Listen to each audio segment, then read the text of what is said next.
Hola guripas, sois muchos los que llevabais tiempo pidiéndome un análisis del mítico Thompson y hoy por fin lo veremos en el canal.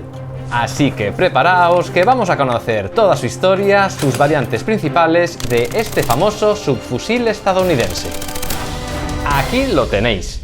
Que sepáis que este vídeo es posible gracias a Acorazado Bismarck, una tienda de coleccionismo militar que no solo ha colaborado enviándonos esta réplica, sino que te ofrece un 5% de descuento en todos sus productos. Pero para que esta promoción funcione, primero tienes que suscribirte al canal. Bueno, vale, igual no es así, pero ya que ibas a dar al botón, dale, suscríbete y dale a la campanita. En la descripción del vídeo y en el primer comentario fijado tenéis toda la información. Que sepáis que entre sus productos encontraréis el catálogo completo de las réplicas de la marca Denix. Réplicas como esta que en el vídeo de hoy aprovecharé para contaros sus pros y contras. La historia de esta arma es bastante particular. Todo empezó cuando el general retirado estadounidense John Thompson creó en 1916 la compañía de armas Auto Ordnance con la idea de desarrollar una patente aparentemente revolucionaria del capitán de la Marina John Blish, de la que os hablaré luego. Thompson contaba con bastante experiencia, pues había dirigido el departamento de armas del ejército, y en abril de 1917, tras la entrada de los Estados Unidos en la Primera Guerra Mundial, nuestro general volvió al servicio activo.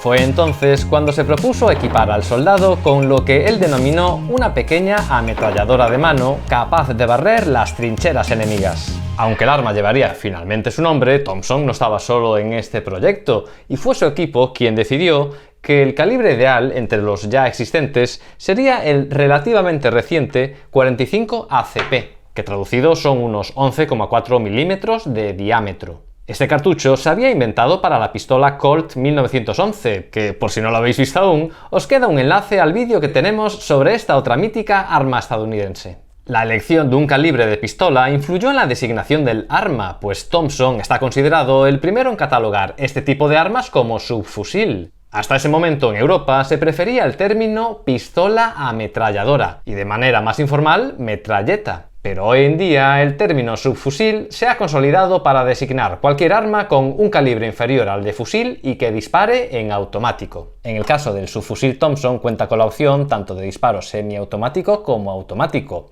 Y el arma está accionada por un tipo de retroceso particular llamado de retardo por fricción, en el que entra en acción el famoso Blish que comentaba hace un momento.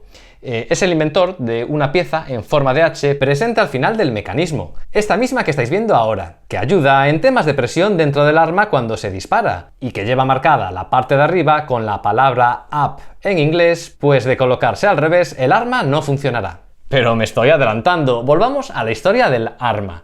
Tras varios prototipos, el primer subfusil Thompson como tal nació en 1919, es decir, con la Primera Guerra Mundial ya terminada. Recordemos que esta fue un arma inventada para ese conflicto que, paradójicamente, salió al mercado en tiempos de paz. Paz entrecomillado, lo que explica que en ese momento el ejército estadounidense no se mostrase nada entusiasmado con la propuesta. En Auto Ordnance creían firmemente que acabarían encontrando compradores, así que se lanzaron a su producción con una tirada de 15.000 ejemplares. Pero como no contaban con infraestructura propia, tuvieron que subcontratar la producción a la famosa fábrica Colt. Y claro, con esto el producto final pues se encarecería.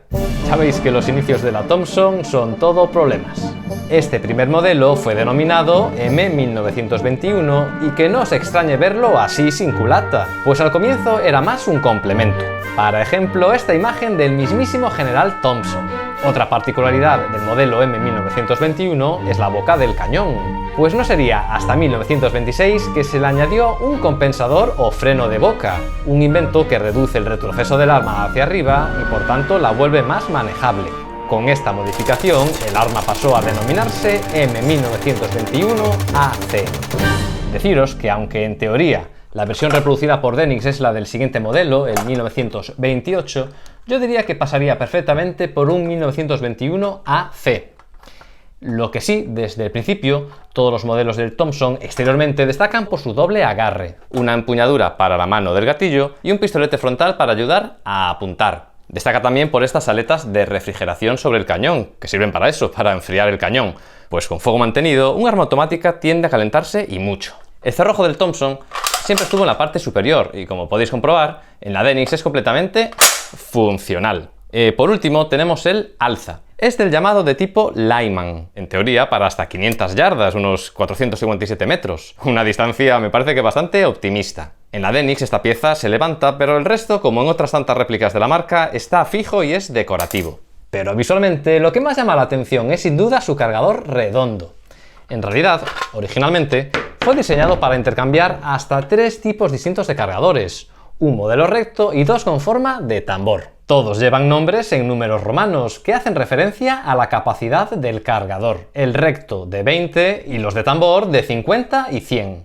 Más tarde aparecería uno recto de 30 cartuchos, pero de ese ya hablaremos. El cargador de tambor de la Denix es el modelo L, el de 50, y de ser funcional veríamos cómo se accede a su interior tirando de esta pieza, que funciona también como tensor para dar cuerda al resorte.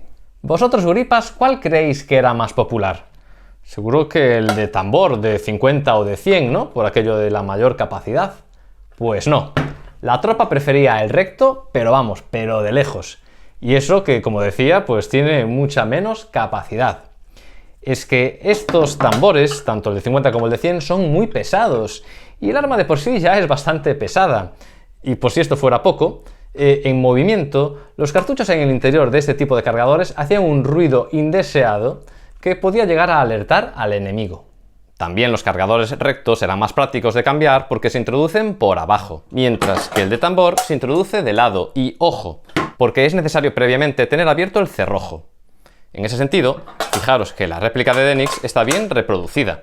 Si no abro primero el cerrojo, el cargador no puede introducirse. Y hablando del cerrojo, que sepáis que esta arma es de cerrojo abierto. Eso significa que cuando iniciamos el ciclo de disparo tirando de la palanca hacia atrás, el cerrojo queda abierto y vuelve a esta posición tras cada disparo.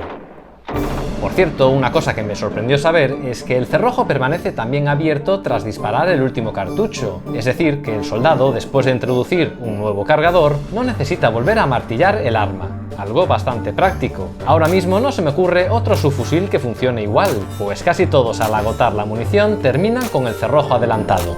Volvamos otra vez a la historia del arma. Nos habíamos quedado en 1921 con la primera producción del subfusil.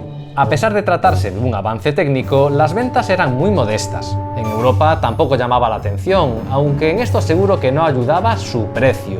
Es que era un arma excesivamente cara para la época. Aún así, se cerraban algunas ventas en países en conflicto, como con el ejército republicano irlandés, que las consiguió de contrabando, o en China por los señores de la guerra, donde muy pronto empezaron a fabricarse también copias locales sin licencia. Incluso durante los años 20, la Unión Soviética se interesó por esta arma. Pero si por algo es conocido este subfusil, es por haber sido la opción preferente de distintos grupos criminales en los Estados Unidos, los famosos gángsters, que hicieron uso de esta arma en numerosos tiroteos durante los años de la Ley Seca y de la Gran Depresión, lo que le hizo ganarse los sobrenombres de Tommy Gun y Chicago Typewriter, la máquina de escribir de Chicago.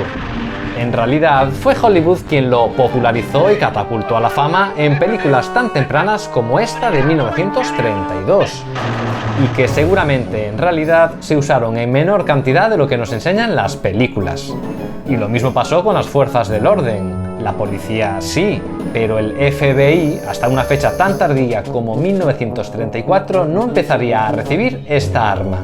Para terminar con la descripción, echemos un vistazo a los mandos del arma. No sé si se dice así. Me refiero a esta serie de palancas que cuenta el subfusil en este lado y que en la Denix, como os podéis imaginar, pues son decorativas, vienen fijas y no pueden moverse. Pero no os preocupéis porque para eso tenemos estas imágenes de época, donde podemos ver cómo se manipulan estas palancas. La de la izquierda es el selector de tiro, semiautomático hacia atrás y full auto hacia adelante.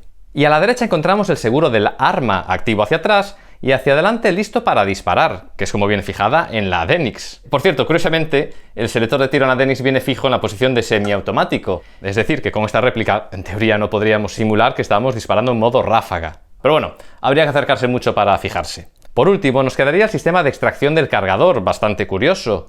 No es un botón, sino que es esta especie de palanca de aquí. De tratarse de un cargador recto, simplemente tiraríamos de la palanca y quitaríamos el cargador, pero con uno de tambor hay que previamente amartillar para poder extraerlo. Ahora que ya hemos analizado las partes principales del arma, nos queda un detalle importante, que es la cadencia de disparo. Pero antes de eso me gustaría retroceder hasta 1926, un año muy importante para Auto Ordnance, pues en ese año lograron por fin vender ejemplares al gobierno de los Estados Unidos a través de su servicio postal.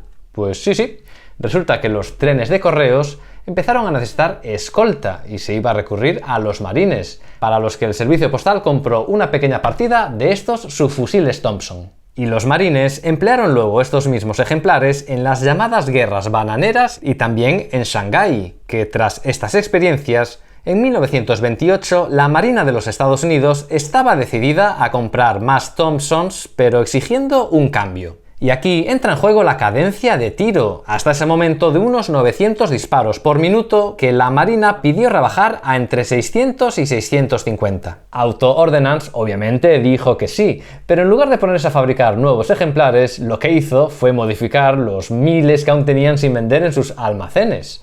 Y así fue como nació el modelo 1928, también conocido como M1921-28, ya que tras las modificaciones internas necesarias, a estos ejemplares, además de US Navy, le grabaron un número 8 encima del 1 ya existente. Por eso en el mundo del coleccionismo se lo denomina el modelo sobresellado. Además de estos marcajes, solo habría otra pequeña diferencia externa entre un Thompson 1921 y un 1928, y se encuentra en la terminación de esta pieza del muelle, una de las modificaciones para bajarle la velocidad. La Denix diría que reproduce la versión anterior, la del modelo 21, pero bueno, pasa perfectamente por un modelo 1928. Por cierto que en ese mismo año 1928 los problemas financieros de la empresa eran tal que el propio Thompson tuvo que renunciar, por lo que no pudo disfrutar cuando unos cuantos años después se consiguió finalmente ese contrato tan jugoso, el del ejército. No encontré la fecha exacta, pero esto debió ocurrir en 1938 o 39, coincidiendo con el rearme que se estaba dando a nivel mundial. Ahora sí, el ejército de los Estados Unidos veía necesario equiparse y en bastante cantidad con sus fusiles. Y aunque seguía siendo un arma cara, una vez iniciada la guerra en Europa, Auto Ordnance empezó a recibir también pedidos desde Europa. Como veis, la situación había cambiado completamente, hasta el punto de que para poder atender a toda esta demanda fue necesario volver a producir el arma. ¿Recordáis que os dije que la primera partida del subfusil se fabricó en las instalaciones de Colt?